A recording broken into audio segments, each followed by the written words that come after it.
ఈ ఓలా ఊబర్ బిజినెస్లో కార్లకి ఆటోలకి తేడా లేకుండా పోయింది రేట్ల విషయంలోనైతే. అస్సలు ఏం తేడా లేదు. ఈ సెడాన్ వెహికల్స్కి అయితే అసలు బుకింగ్స్ పడతలేవు, మొత్తం మినీ బుకింగ్స్ వస్తున్నాయి.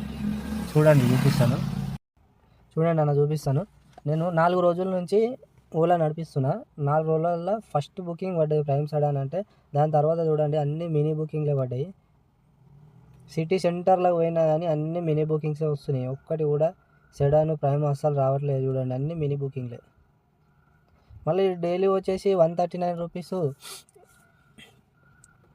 జీరో కమిషన్ అని చెప్పి అది రీఛార్జ్ చేయాలి, ప్లస్ ప్లాట్ఫామ్ ఫీజ్ అని 149 కట్ చేస్తుండు.